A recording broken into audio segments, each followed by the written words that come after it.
ইমান, মায়ের ইমান ফল। যখন এই ফলটা গোঁটাতে লেগে থাকবে, গাছের গোড়াতে শেকড়ে পানি দিলে ফল পর্যন্ত পৌঁছিয়ে যাবে, তেমনি মায়ের ইমান, মায়ের স্পন্দন সন্তানের ইমানের কাজ করবে। বন্ধুরে, যদি পেটের ভিতরে সন্তানের কোনো রোগ হয়, মাকে ইঞ্জেকশন দিলে সন্তানের রোগ সেরে যায়, তাহলে ইমানটা মায়ের সঙ্গে যুক্ত রয়েছে।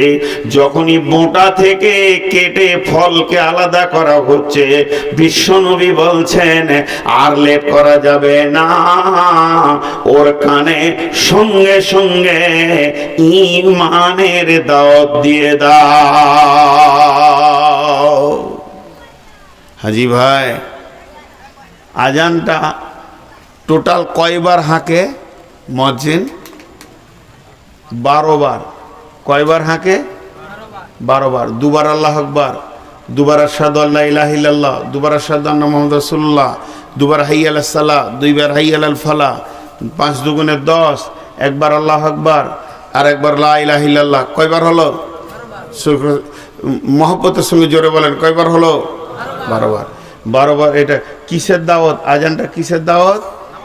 নামাজের দাওয়াত। এটাই ভুল।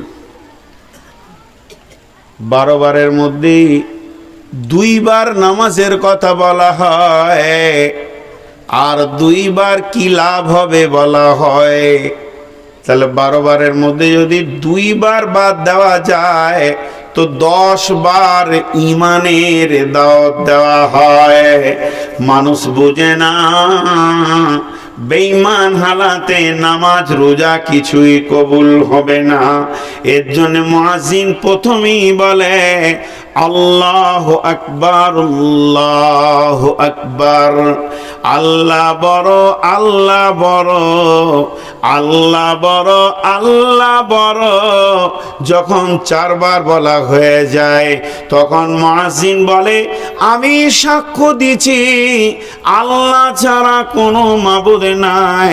তার মানে মুয়াজ্জিন বলতে চাইছে, ওখানে মাঠে একটা লোক, দোকানে একটা লোক, স্কুলে একটা লোক, কলেজে একটা লোক, আমি মুয়াজ্জিন ওদেরকে বলছি, হে চাষওয়ালা, চাকরিওয়ালা, ব্যবসাওয়ালা, তোরা শোন, আল্লাহ বড়, ব্যবসা বড় নয়, চাকরি বড় নয়, আর চাষ বড় নয়, আল্লাহ বড়, আল্লাহ বড়। আমি 4 বার তাদেরকে সাড়া দিলাম, তাদের চেতনতা দিলাম, তারা এখনো পর্যন্ত দোকানের শাটার লাগাই না। তাই আমি বলে ফেললাম, আমি সাক্ষ্য দিচ্ছি আল্লাহ ছাড়া কোনো মাবুদ নাই রে। তোর রুজি দেনেওয়ালা তোর দোকান নয়, তোর রুজি দেনেওয়ালা তোর বাগান নয়, তোর রুজি দেনেওয়ালা তোর মাঠ নয়, তোর রুজি দেনেওয়ালা তোর চাকরি নয়। আয় আয়, ফিরে আয়, তোকে যে বাঁচিয়ে রেখেছে, তোকে যে খাওয়ায়, তার শরণাতে তুই ফিরে আয়। এবার আসতে শুরু করলো কিংবা আসলো না, যারা আসছে তাদেরকে বলছে নবীজি বলে দাও আশহাদু আন্না মুহাম্মাদার রাসূলুল্লাহ। তোরা যে নামাজে আসবি, মসজিদে আসবি, তো কার মতো হয়ে আসবি? এই মসজিদে কোনো নেতার কাজ চলবে না, হানফি, সাফি, মালিকি, হাম্বলি চলবে না, এখানে আবু হানিফার মত চলবে না, সাফির মত চলবে না, এই মসজিদের ভিতরে চলবে না, তৃণমূল চলবে না, কংগ্রেস আর পিসিআই চলবে না।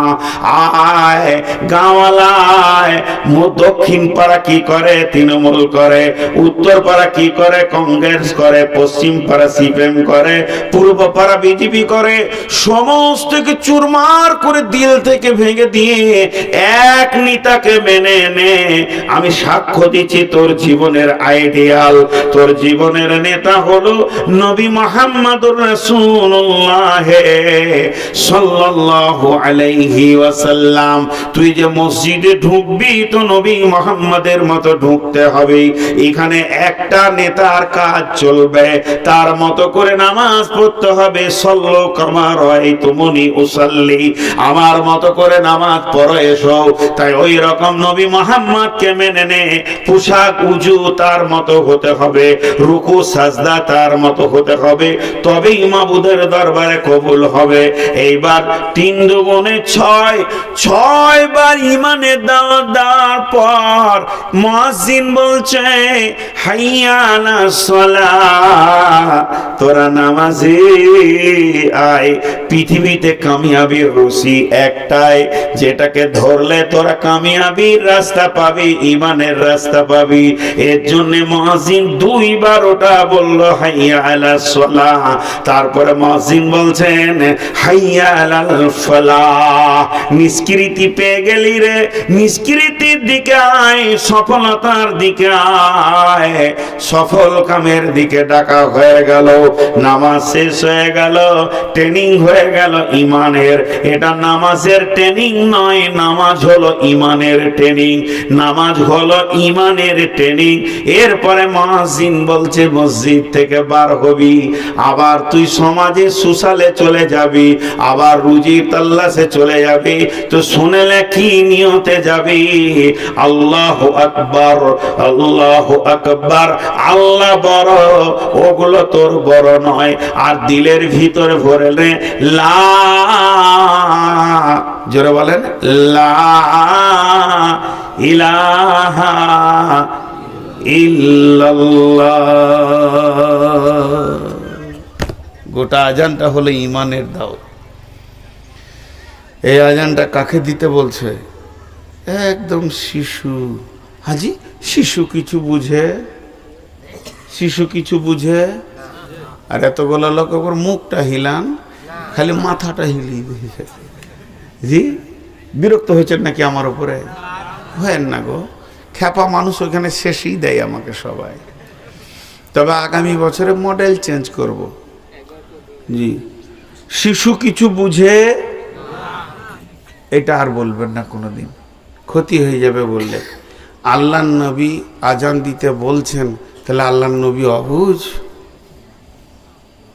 এমন একটা কাজ করতে বলছি যেটা কোনো কাজের কাজ নয়, ওকে আল্লাহ বোধ ক্ষমতা দেবে, ঠিক দেবে।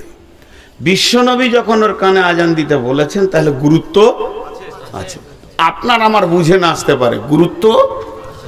কারণ শয়তান আক্রমণ করবে, তার আগে তুমি ঢালো। ও খবিসকে আসতে দিও না।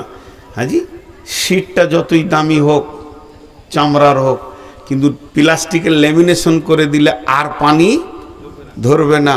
তো বিশ্বনবী বলছে ওর ছোট হৃদয়ে দিলে তুমি আজানের ধাক্কা মেরে দাও, শয়তান আর ওখানে গিয়ে পৌঁছাতে পারবে না। দাওয়াত ইমানের কত গুরুত্ব, ইমানের দাওয়াত কত গুরুত্ব। জি একটা ছেলে রাস্তায় হাঁটছে, তো একটা ফুল প্যান্ট এই পর্যন্ত গুটিয়েছে, আর একটা গোটাই ফোল্ড ছাড়া আছে। এক পায়ের জুতো পরেছে, তা আবার উল্টো করে। বিরাস করেনি ময়লা, চোখে মেচড়ি, নাকে এই দিকে সব লেগে আছে, গোটা শরীরটা ময়লা। রাস্তায় হাঁটছে, তখনই কাঁদছে, তখনই ড্যান্স দিচ্ছে, আবার গানও করছে, দৌড়ে লাফাচ্ছে, কোথাও দেওয়ালে উঠছে, ধাপ করে লাফাচ্ছে। তোকে সব ডাকছে আর বলছে ওই তোর চোখটা ধোগা, ব্রাশ করগা, ছোট ছোট করে ওকে জ্ঞান দিচ্ছে। এই আর একটা জুতা কই, ওই জুতাটা পর, এটা ডান পায়ের লে, এটা বাঁ পায়ের পর। মানে ওর গোটা বডিটাতে খালি ভুলই দেখতে পাওয়া যাচ্ছে। কথার কথা বলছি, 100টা ভুল। ছেলেটা কিন্তু এমএসসি, ওর রেজাল্ট যদি দেখেন তো আপনার মাথা তাঁতা করে ঘুরবে, মেন্টাল রুগী আর কি। তো এইরকম ও খালি লাফালাফি কুদাকুদি করছে।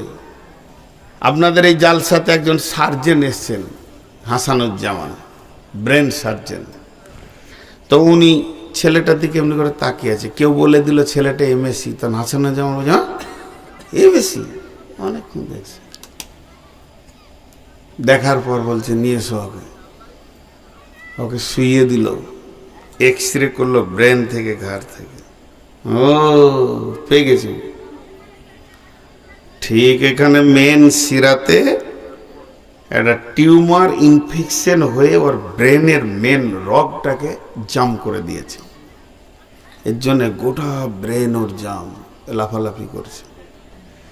ছেলেটাকে নিয়ে গেল, অপারেশন থিয়েটারে শুয়ে দিল, সুন্দর করে কেটে সমস্তটাকে বের করে ব্রেনের সার্কুলার সমস্ত ব্লাড ট্লাডকে চালিয়ে দিয়ে ওষুধ দিয়ে 1 সপ্তাহ 2 সপ্তাহ 15 দিন 25 দিন পর ছেলেটা যখন বাড়ি ফিরছে, ফুল প্যান্ট পরে আয়রন করা সুন্দর জুতো, আর ড্যান্স দেয় না, আর গান করে না।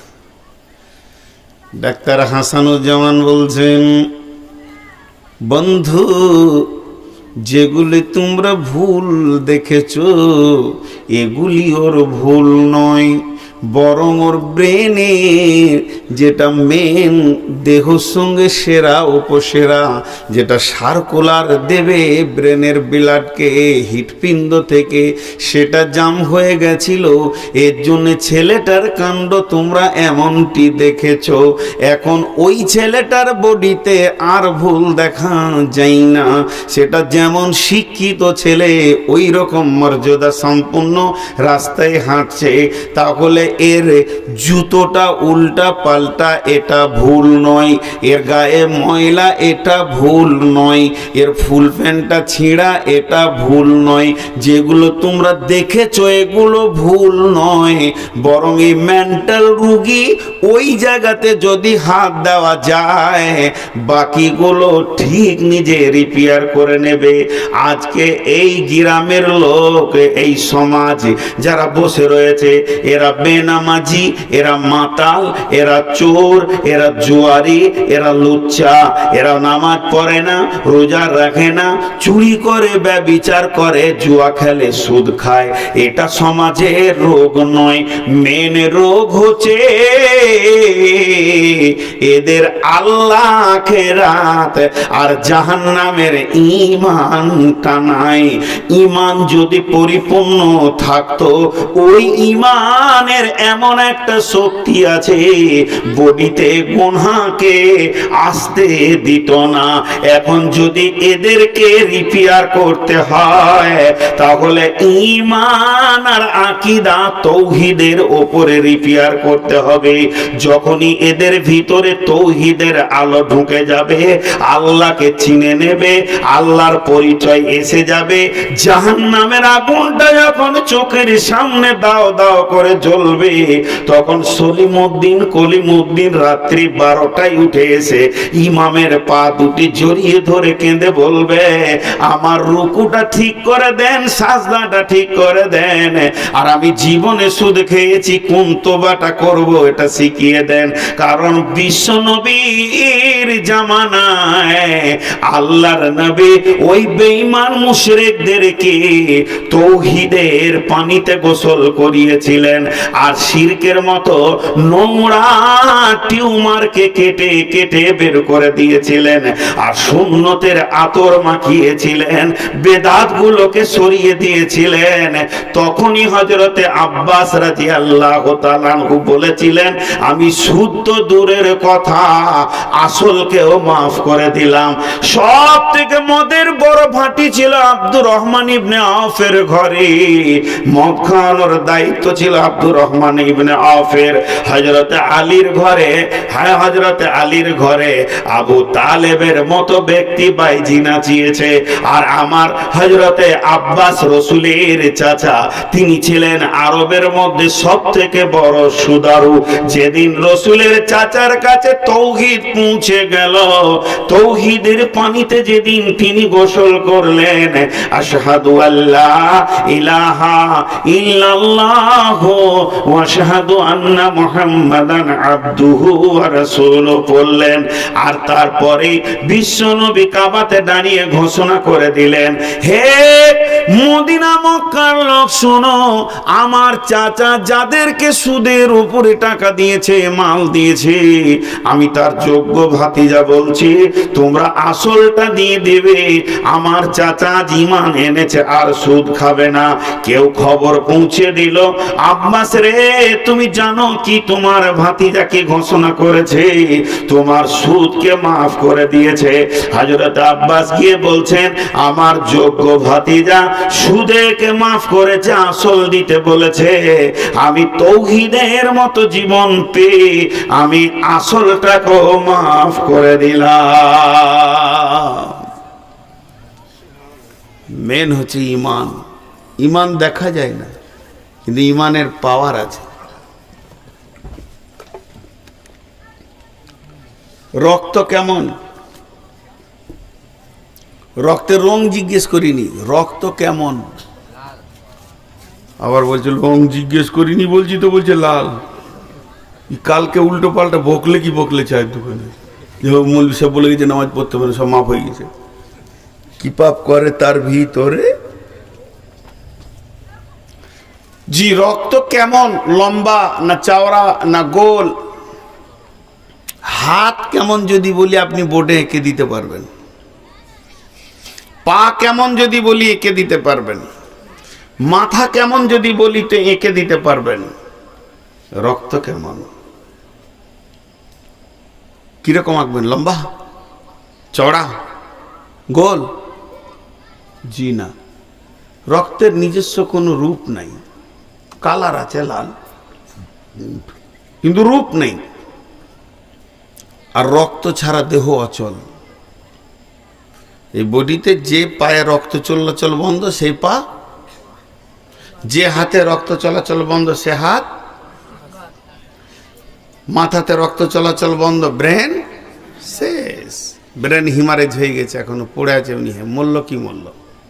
জি, রক্ত এত গুরুত্বপূর্ণ বিষয়। এই আঙ্গুলটাতে যদি খালি চলাচল বন্ধ হয়ে যেত, চিনচিন চিনচিন করবে, না এমনি করতে পারবেন না এমনি করতে পারবেন। তেমনি কোরআন হাদিসের যতগুলি আমল আছে, কোরআন হাদিসের যতগুলি আমল আছে, কোরআন হাদিসের যতগুলি আমল আছে, এগুলো হলো বডি। নামাজ একটা বডি, রোজা একটা বডি, হজ একটা বডি, যাকাত একটা বডি, সুদ ছাড়া একটা বডি, হারাম খাবো না হালাল খাবো একটা বডি। আর সমস্ত বডির রক্ত হলো ঈমান। যে নামাজে ঈমান নাই সে নামাজ কবুল নাই, যে রোজাতে ঈমান নাই সে রোজা কবুল নাই, যে হজেতে ঈমান নাই সে রোজা হজ কবুল নাই, যে দানেতে ঈমান নাই সে দানও কবুল নাই।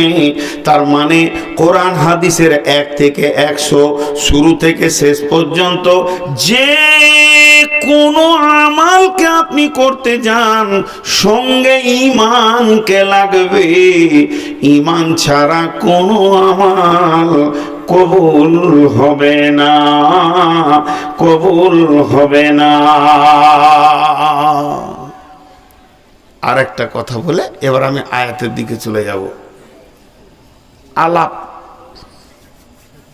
আলাপ বুঝেন? আলাপ আপনারা আলাপ বুঝেন? হ্যাঁ বুঝতে পারছি, কিন্তু এর বিয়েটা বলতে পারছে না। আলাপ মানে কথোপকথন। বাংলাদেশের লোক এইটা বেশি শব্দ ব্যবহার করে।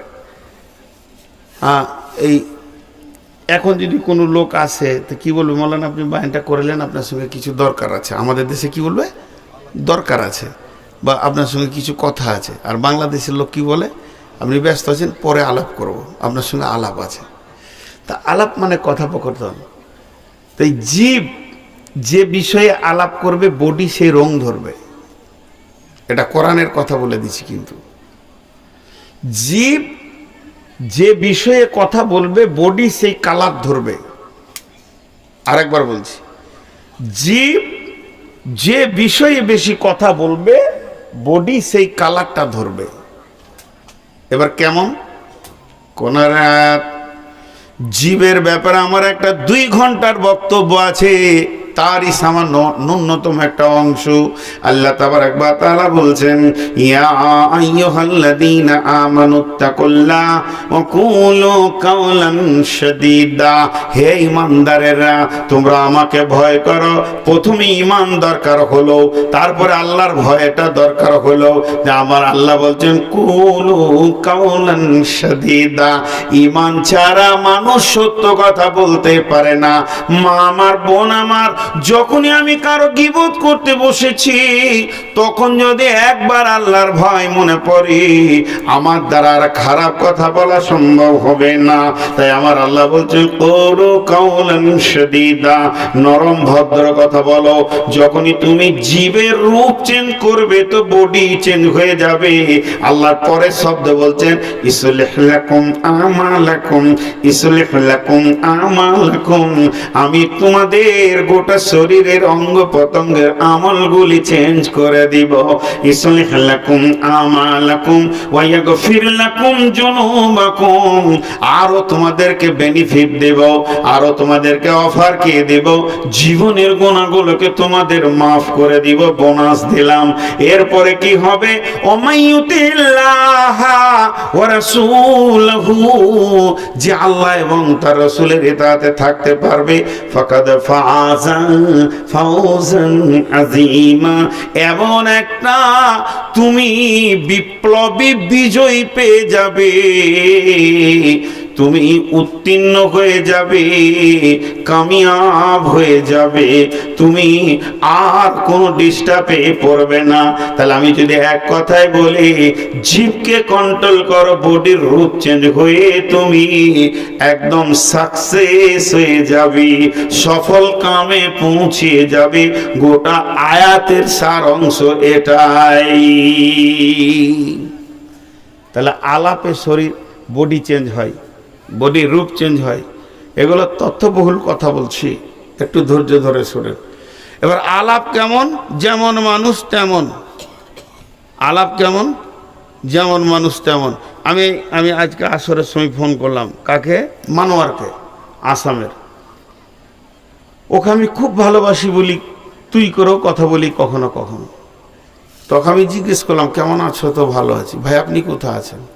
তাহলে দুটা বক্তার আলাপ চলছে এখন, কিন্তু মাঝে আপনারা কানটা ভরেন, এদের আলাপগুলো দেখেন। ভালো আছি। আজকে বাড়িতে আছেন? তার মানে আমি বাড়িতে নাও থাকতে পারি।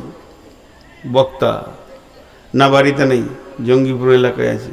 তুমি কোথায় আছো? বলে আমার এখন কোনো প্রোগ্রাম নাই, বাড়িতে আছি, এখন কোনো জায়গায় যাব না, সরকারের খুব চাপ চাকরির। তো এসো আমার বাড়ি। বলে না, ওইদিকে প্রোগ্রাম হলে যাব। এটা একটা আলাপ। এরপরে ব্যবসাদারদের আলাপ। কিরে জঙ্গিপুরে খবর কি? বলে মার্কেট একদম বসা। বলছে আমাদের ভালোই চলছে, কিন্তু এখন খুব মার্কেট ভালো। এটা হচ্ছে ব্যবসাদারদের আলাপ। ওখানে কোন মালটা বেশি টানছে, কোনটা পৌঁছাবো, শিলিগুড়ি থেকে ফোন চলছে, এটা ব্যবসাদারদের আলাপ। এইরকম আলাপ আছে অনেক রকম। শিক্ষিতদের বন্ধু মাস্টারকে ফোন করছি, কিরে ছেলেটাকে কোন কলেজে দিলি? বলে ছেলেটাকে তো ইঞ্জিনিয়ারিং বসাবো মনে করছি, ওকে কোর্স দিচ্ছি। আর মেয়েটা মাশাআল্লাহ রেজাল্ট ভালো করেছে। এটা শিক্ষা জগতের আলাপ। যেমন কাজ তেমনি আলাপ। সাহাবীদের আলাপ কেমন হতো? সাহাবীরা কি বিষয়ে আলাপ করতেন? দীর্ঘদিন কোন সাহাবী শাম সিরিয়া চলে গেছেন ব্যবসা বাণিজ্যের কেন্দ্রে, মসজিদে নববীতে দেখা যায় না। কেন দেখা যায় না? বিদেশে ব্যবসায় রয়েছে। দীর্ঘদিন পর সে ফিরেছে, বন্ধুর সঙ্গে দেখা। তোকে তো 1 বছর দেখতে পাইনি। বলে না 1 বছর তো নয়, মোটামুটি 8 মাস বলে হলো, এরকমই। চলো বাবা একটু নাস্তা পানি হলো। কেমন আছো বন্ধু? ছেলে মেয়ে কেমন আছে? আলহামদুলিল্লাহ। সব কথার কথা, লাখ কথার এক কথা, হাজার কথার এক কথা। শেষকালে তাদের কথা শুরু হয়ে গেল, ভাই ইমানের হালাত কি তুমি বলো? বলে আমার ইমান বড় দুর্বল হয়ে গেছে। রসুলের মজলিসে চোখের পানিতে কেঁদেছি, ব্যবসায় গিয়ে নামাজে আল্লাহ মনে পড়ছিল না, খালি ব্যবসার হিসাব মনে পড়ছিল। নিশ্চয়ই ইমান দুর্বল হয়েছে, ইমানকে মজবুত করতে হবে। বলে হবে তো তুমি আমাকে ইমান মজবুত করো, আর আমি তোমার ইমান মজবুতের সাক্ষী দিব। একজন সাহাবী বলতেন আল্লাহ আছে, তো আর একজন বলতেন বেশাক আল্লাহ আছে। আর একজন বলতেন জাহান্নাম আছে, বেশাক জাহান্নাম আছে, জাহান্নামের আগুন সত্য, জাহান্নাম সত্য। বিশ্বনবী বলেছেন জাহান্নাম সত্য, কিয়ামত হবে, হিসাব হবে, পুলসেরাত আছে। একজন বলতেন নবীজির হাদিস, আর একজন সাক্ষী দিচ্ছেন বেশাক বেশাক তুমি যা বলেছো সত্য। এদের এই আলাপের কারণে ধীর গতিতে তাদের হৃদয়ের ভিতরে ঈমান বাড়তে থেকেছে। আল্লাহ তাবারাক ওয়া তাআলা এর জন্য আমাদেরকে বলেছেন আল হাক্কু মুত্তাকাসুর। প্রকৃত পক্ষে এই সূরাটা ঈমানের জন্য, সূরা মালের জন্য নয়। আল্লাহ বলছেন মালের প্রাচুর্য তোদেরকে আমাকে ভুলিয়ে রেখেছে। হাত্তা জুরতুমুল মাকাবির, অতক্ষণ পর্যন্ত তোর ঘুম ভাঙবে না যতক্ষণ পর্যন্ত তোকে মুনকির নাকির না ঘুম পাড়া উঠাবে। তুই তো চলে যাবি কবরে, এমন ঘুম ঘুমাচ্ছ এখন তুমি।